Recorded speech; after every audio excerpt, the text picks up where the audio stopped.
जी बिस्मिल्लाहिर्रहमानिर्रहीम। अस्सलाम वालेकुम डियर स्टूडेंट्स, उम्मीद है कि आप सब लोग खैरियत से होंगे।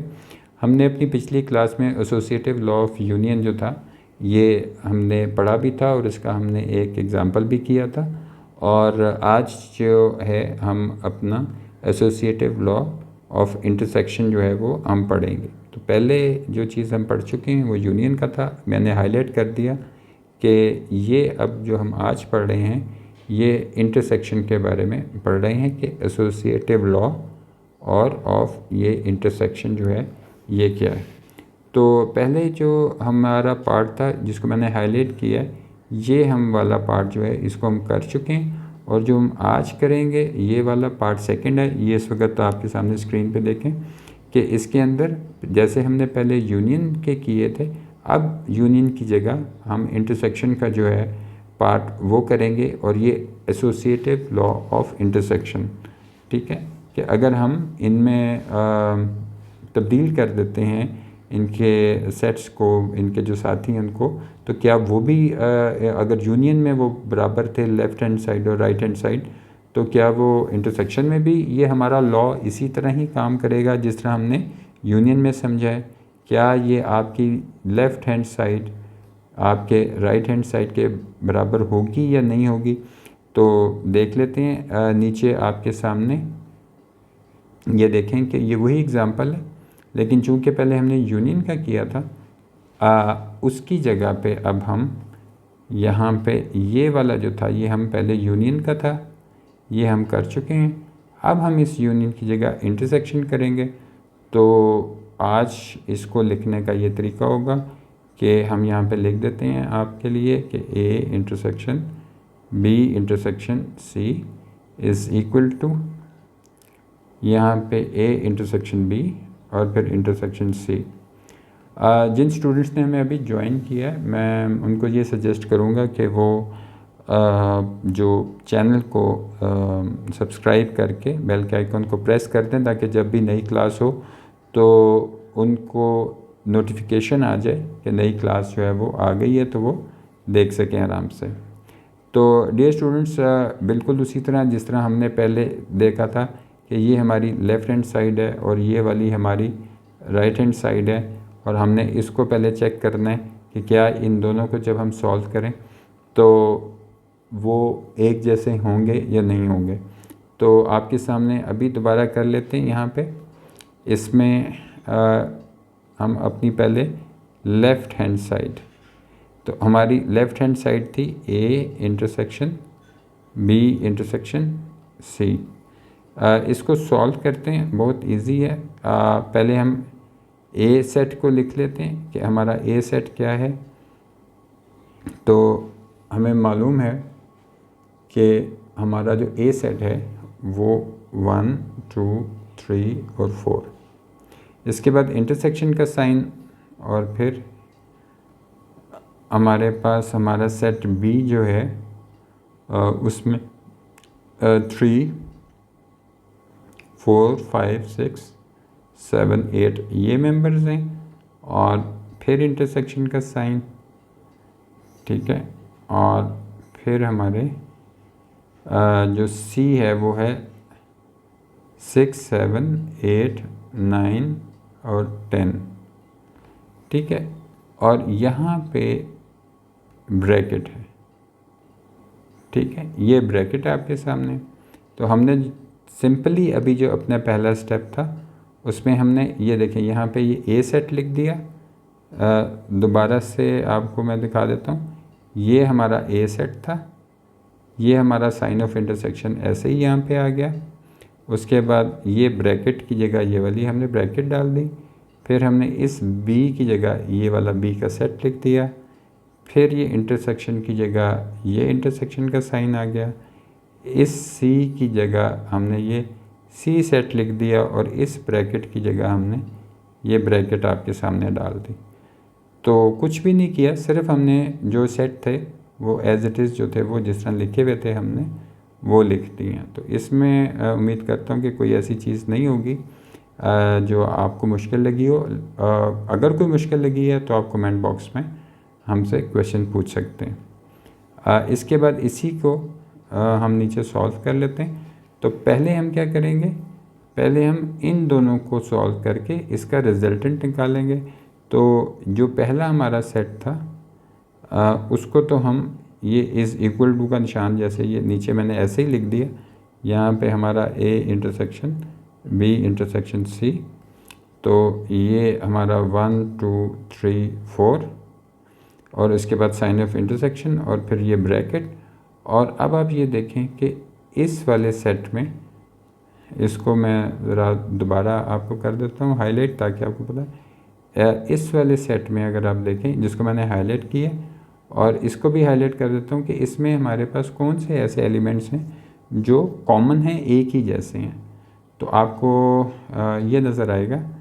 यहाँ पे हम चेक अगर करें तो ये 6 जो आपको नज़र आ रहा है, यहाँ पे एक 6 है, ठीक है। तो अगर आपके पास यहाँ पे 6 है तो हम यहाँ पे अपने सेट में 6 लिख देते हैं। 6 के बाद हम अपना अगला एलिमेंट चेक करें तो आपको ये 7 भी इस सेट में मिल जाएगा। तो यहाँ पे नीचे हम 7 भी लिख देते हैं। उसके बाद अगर 8 को चेक करें तो ये देखें, ये 8 भी आपको नज़र आ रहा है, तो यहाँ नीचे हम 8 भी लिख देते हैं। उसके बाद 9 और 10 ये आपको नज़र नहीं आ रहे अपने पहले जो सेट में। अगर आप देखें तो वो 3 4 5 6 7 8 है, तो 9 और 10 तो मैच नहीं कर रहे, इसलिए उनको हम नहीं लिखेंगे और यहाँ पे हम ब्रैकेट क्लोज़ कर देंगे। जहाँ हमने ब्रैकेट क्लोज़ की, ये जो हमारे पास सेट बना जिसको मैंने सर्कल किया है, इसको हम कहते हैं रिजल्टेंट सेट। अब ये रिजल्टेंट सेट जो था, इसकी हमने इंटरसेक्शन जो है वो देखनी है अपने इस सेट के साथ। तो यहाँ पे हम दोबारा इसको नोट डाउन करते हैं कि हमारा A intersection B intersection C is equal to 1 2 3 4 और साइन ऑफ इंटरसेक्शन, और फिर आगे हमारा जो रिजल्टेंट सेट था वो यहाँ पे लिखेंगे 6 7 8, ठीक है। तो यहाँ पे डी स्टूडेंट्स जो बात नोट करने वाली है वो ये है कि ये जो नीचे आपके पास सेट नज़र आ रहा है, ये हमने सेट एज इट इज़ लिख किया, फिर ये साइन ऑफ इंटरसेक्शन था, और फिर हमने अपना ये रिजल्टेंट सेट यहाँ पे लिख दिया, ठीक है। तो उम्मीद करता हूँ कि यहाँ तक कोई ऐसी चीज़ नहीं जो आपको समझ ना आई हो। कोई भी हो तो कमेंट बॉक्स में आप हमसे पूछ सकते हैं। लें डियर स्टूडेंट्स, यहाँ तक हम अपने काम कंप्लीट कर लिया। अब हमने जो चीज़ देखनी है कि इसकी और इसकी कौन से एलिमेंट्स कॉमन हैं। तो हमने अपना रिज़ल्ट जो है, रिजल्टेंट इसका लिखना है, तो A इंटरसेक्शन B और फिर B intersection C is equal to, हम अपना सेट शुरू करें। तो आप नोट करें कि यहाँ पे इसमें 1 मौजूद नहीं, 2 मौजूद नहीं, 3 मौजूद नहीं, 4 मौजूद नहीं। तो कोई भी ऐसा एलिमेंट जो है वो नहीं जो दूसरे सेट में मौजूद हो। अब हम अगले सेट में देखते हैं, इसमें देखें 6 मौजूद नहीं, 7 मौजूद नहीं, 8 भी मौजूद नहीं। तो इसका मतलब है कि कोई एलिमेंट जो है वो तो मौजूद ही नहीं। तो जब कोई एलिमेंट मौजूद ही नहीं तो फिर तो हम इसको ऐसे ही बंद कर देंगे। हम ऐसे भी लिख सकते हैं इसकी जगह, और हम इसका सिंबल भी लगा सकते हैं जिसको हम नल सेट कहते हैं। ऐसा सेट जिसके अंदर कोई एलिमेंट नहीं होता उसको हम नल सेट भी कहते हैं, एम्प्टी सेट भी कहते हैं। और मैं लिख देता हूँ, हम इसको एम्प्टी सेट भी कहते हैं, नल सेट भी कहते हैं। और ये जो सिंबल आपको एक दिखाई दे रहा है मैंने जो लगाया है, ये सिंबल, इसको हम फाई कहते हैं, ठीक है। तो हमारे पास अपने लेफ़्ट हैंड साइड का जो था रिजल्टेंट आ गया कि ये फाई है, एम्प्टी सेट है या नल सेट है।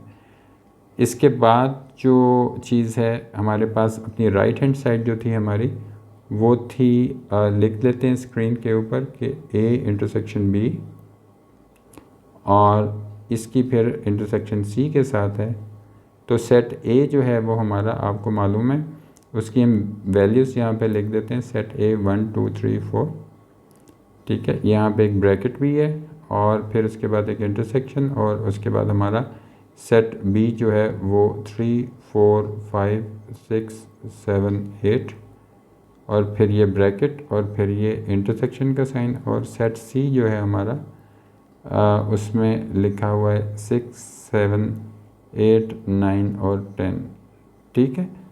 डियर स्टूडेंट्स, हमने कुछ भी नहीं किया, सिर्फ हमने इस ब्रैकेट की जगह ये ब्रैकेट लिख दी, ए की जगह ए का सेट लिख दिया, साइन ऑफ इंटरसेक्शन की जगह ये डाल दिया, इस बी की जगह बी का सेट लिख दिया, ये जो साइन ऑफ इंटरसेक्शन की जगह ये साइन ऑफ इंटरसेक्शन लिख दिया, और ये जो सी था इसकी जगह पे ये सेट सी लिख दिया।